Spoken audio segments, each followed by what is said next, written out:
The Pentagon could be forced to declassify what it knows about UFOs following a push by senators to make public all government records on the subject.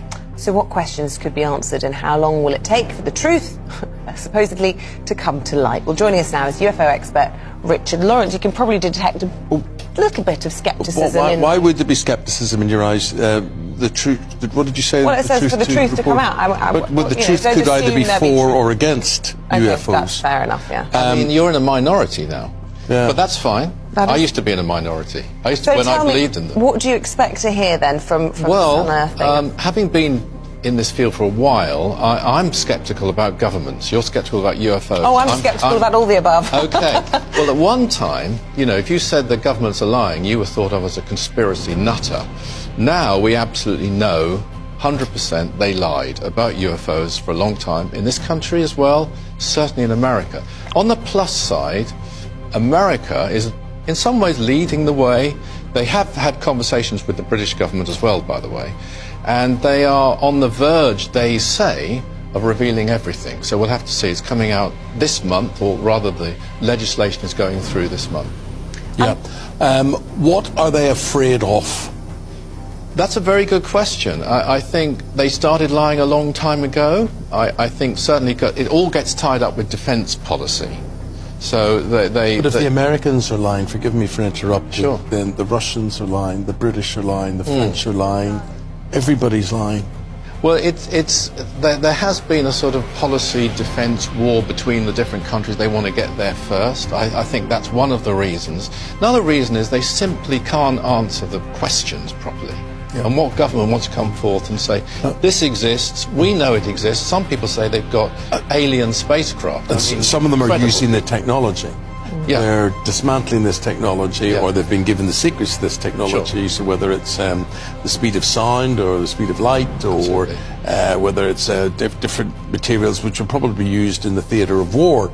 That's what they want. Yeah. Yeah, you've got to. And of course, they can't answer the really big questions like who are they, why are they here? They've admitted they exist. They've tried to rename them UAPs, but they're UFOs. What does UAP stand for? Stands for Unidentified Aerial Phenomena, which is unidentified flying object, isn't it? Really? I mean, it's no just another name. It's just branding.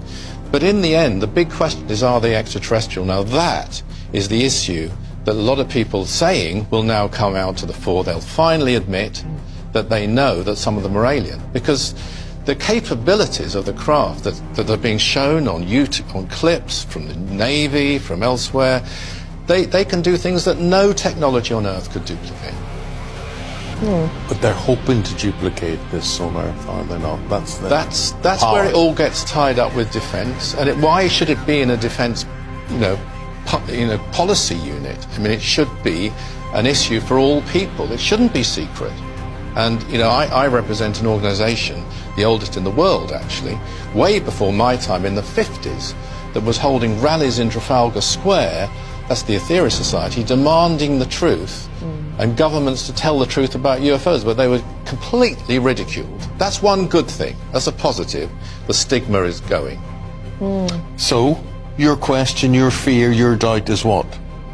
I just think it all sounds a bit loopy, and I wait to see facts. And just I'm very much sounds loopy, though. That's not I'm good not enough, ruling anything out, but I deal in facts. So as soon as you can give me some evidence, I'd be very interested to see it. But, and it's not new. Can I just throw that in? This isn't a new thing. Some people think it's a 20th century thing.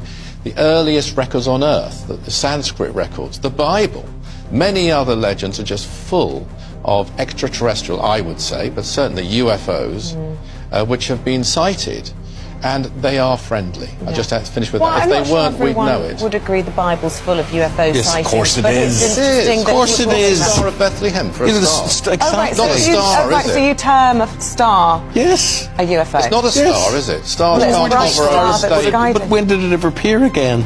It hovered over a stable. It hovered over a stable, it disappeared, it never came back again. The stars disappear. Newsflash. They don't. Yes, they do. They don't. Well, then Ezekiel. I mean, there's plenty, but you look at the Sanskrit, it's better. Yeah. The Hindu scripts. The burning bush. The Vimanas. Yes, but that was God. That was miracles.